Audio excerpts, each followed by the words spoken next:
ఖమ్మం జిల్లాలో హస్తం హవా కొనసాగింది. 5 మున్సిపాలిటీలోనూ కాంగ్రెస్ విజయం సాధించింది. ఏదులాపురం, కల్లూరు, మధిర, సత్తుపల్లి, వైరా మున్సిపాలిటీలను కాంగ్రెస్ హస్తగతం చేసుకుంది. దీంతో ఖమ్మం జిల్లా మున్సిపల్ ఎన్నికల్లో కాంగ్రెస్ క్లీన్ స్వీప్ చేసినట్లయింది. ఖమ్మం జిల్లాలో హస్తం హవా 5 మున్సిపాలిటీల్లోనూ కనిపించింది. కాంగ్రెస్ విజయం సాధించింది.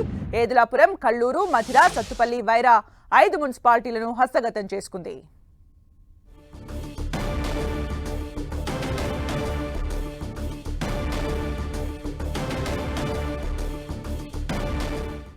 భద్రాద్రి కొత్తగూడెం కార్పొరేషన్ లో హంగ్ ఏర్పడే పరిస్థితి కనబడుతోంది.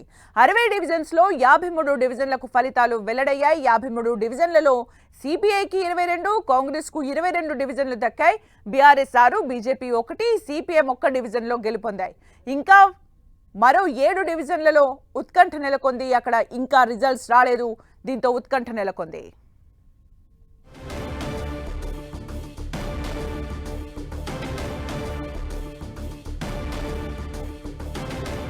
భద్రాద్రి కొత్తగూడెం కార్పొరేషన్ లో హంగ్ ఏర్పడే పరిస్థితి కనబడుతోంది. 60 డివిజన్స్ లో 53 డివిజన్ల ఫలితాలు వెల్లడయ్యాయి.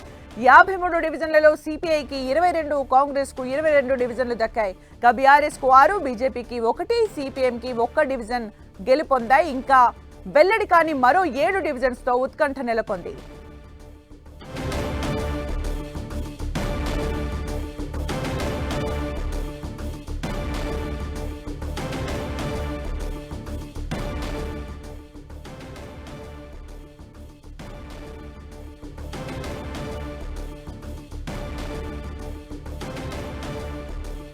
ఇక మరిన్ని అప్డేట్స్ మా ప్రతినిధి సైదులు అందిస్తారు. సైదులు,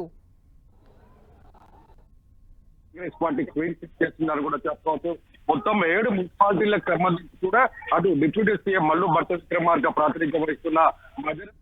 భట్టి విక్రమార్క ప్రాతినిధ్యం వహిస్తున్న మధిర, అదేవిధంగా పొంగులేటి శ్రీనివాసరెడ్డి ప్రాతినిధ్యం వహిస్తున్న ఏదులాపురం మున్సిపాలిటీలు కూడా క్లీన్ స్వీప్ అయిందని చెప్పుకోవచ్చు. మధిరలో అయితే కేవలం ఒక వార్డుకి బీఆర్ఎస్ బోని కొట్టింది. అక్కడ మొత్తం 22 వార్డులలో 21 వార్డులు కూడా కాంగ్రెస్ పార్టీ విజయం సాధించిన పరిస్థితి కనిపిస్తుంది. మొత్తంగా కొత్తగూడెం చూసుకున్నట్లయితే కొత్తగూడెం కార్పొరేషన్లో కూడా మొత్తం కూడా సంకీర్ణం ఏర్పడిన పరిస్థితి ఉంది. నువ్వా నేనా అన్నట్లుగా అక్కడ మొత్తం 60 డివిజన్లలో కూడా 22 సిపిఐ, 22 కాంగ్రెస్ విజయం సాధించిన పరిస్థితి. మరో 3 వార్డులకు సంబంధించిన ఫలితాలు వెలువడాల్సింది. మొత్తంగా బీఆర్ఎస్ 7 స్థానాల్లోనూ, అదేవిధంగా స్వతంత్రుల అభ్యర్థులు 5 స్థానాల్లో, సిపిఎం 1, బీజేపీ 1 స్థానాల్లో విజయం సాధించిన పరిస్థితి. మొత్తంగా చూసుకుంటే ఉమ్మడి ఖమ్మం జిల్లా వ్యాప్తంగా అశ్వరాపేటలో 1 స్థానంలోనూ, అదేవిధంగా కొత్తగూడెంలో బీజేపీ 2 స్థానాలలో కూడా బీజేపీ ఖాతా తెరిచిందని కూడా చెప్పుకోవచ్చు. కేవలం ఖమ్మం కార్పొరేషన్ పరిధిలోనే ఒకే ఒక కార్పొరేటర్ ఉన్నారు. ఇప్పుడు మాత్రం 2 కొత్తగా ఏర్పడినటువంటి కార్పొరేషన్ కావచ్చు, అటు అశ్వరాపేటలో 2 బీజేపీ పార్టీకి సంబంధించినటువంటి అభ్యర్థులు ఖాతా తెరిచిన పరిస్థితి కనిపిస్తుంది. మొత్తంగా బీజేపీతో పాటుగా చూసుకున్నట్లయితే ఇండిపెండెంట్ అభ్యర్థులు కూడా అదే స్థాయిలో కూడా పోటాపోటీగా ఉన్నటువంటి పరిస్థితి. కొత్తగూడెంలో 5 స్వతంత్ర అభ్యర్థులు గెలుపొందారు. ఇల్లందు మున్సిపాలిటీకి సంబంధించి కూడా 13వ డివిజన్లో ట్రాన్స్జెండర్ కూడా విజయం సాధించాడు సారయ్య. అదేవిధంగా మొత్తంగా చూసుకున్నట్లయితే ఏదులాపురం మొదటి నుంచి కూడా కొత్తగా ఏర్పడినటువంటి మున్సిపాలిటీ. ఈ మున్సిపాలిటీ దాదాపు 32 వార్డులకు సంబంధించి కూడా అత్యధికమైన మెజార్టీకి సంబంధించి కాంగ్రెస్ 24 స్థానాలు. ఎందుకంటే ఇక్కడే పాలేరు నియోజకవర్గంలో ఉంటుంది. పొంగులేటి శ్రీనివాసరెడ్డి దీనికి ప్రధానంగా ప్రతిష్టాత్మకంగా తీసుకున్నారు. ఇక్కడ వామపక్షాలు అంటే సిపిఐ చాలా బలంగా ఉంటుంది. అటువంటి మున్సిపాలిటీలో కూడా మొత్తంగా పెద్ద ఎత్తున కేవలం 3 స్థానాలకే సిపిఐ పరిమితమైంది. 2 స్థానాలకు సిపిఎం పరిమితమైన పరిస్థితి కనిపిస్తుంది. స్వతంత్ర అభ్యర్థులు ఒకరు సింగిల్గా గెలిచిన పరిస్థితి ఉంది. వైరా మొత్తంగా చూసుకున్నట్లయితే కాంగ్రెస్ 12, బీఆర్ఎస్ 1, సిపిఎం 1 స్థానంలో, స్వతంత్ర అభ్యర్థులు 1 స్థానంలో విజయం సాధించారు. ఇల్లందు అయితే మొత్తం 24 వార్డులకు సంబంధించి కూడా 19 స్థానాల్లో కాంగ్రెస్, బీఆర్ఎస్ పార్టీ 3, ఈ స్వతంత్ర అభ్యర్థులు 2 కూడా విజయం సాధించిన పరిస్థితి కనిపిస్తుంది. కల్లూరులో మొత్తం 20 వార్డులకు సంబంధించి కాంగ్రెస్ 12, బీఆర్ఎస్ 7, స్వతంత్ర అభ్యర్థులు 1 గెలిచిన పరిస్థితి ఉంది. మధిరకు సంబంధించి మనం చూసుకున్నాం 21లో 20, మొత్తం 22, 21 కూడా గెలిచిన పరిస్థితి. అశ్వరాపేటకు సంబంధించి కూడా కాంగ్రెస్ 17 వార్డులలో, బీఆర్ఎస్ కేవలం 2 స్థానాలకే పరిమితమైన పరిస్థితి కనిపిస్తుంది. సత్తుపల్లిలో కూడా 17 స్థానాల్లో కాంగ్రెస్ విజయం సాధించింది. కేవలం బీఆర్ఎస్ 6 స్థానాలకే పరిమితమైన పరిస్థితి కనిపిస్తుంది.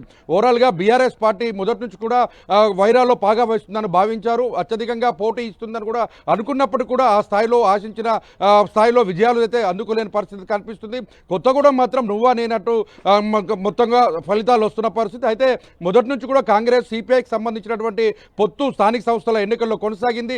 ఈ ఎన్నికల్లో నుంచి చూసుకున్నట్లయితే కాంగ్రెస్కి సిపిఐకి మొత్తం దూరం పెరిగి ఇండివిజువల్గా పోటీ చేసుకున్న పరిస్థితి ఉంది. ఇప్పుడు కొత్తగూడెం కార్పొరేషన్ మొత్తం కూడా నువ్వా నేనా చందంగా ఉన్నటువంటి పరిస్థితులు. అయితే కాంగ్రెస్ ఎట్టవైనా గెలిచే అందుకు తీవ్ర ప్రయత్నాలు కొనసాగిస్తుంది.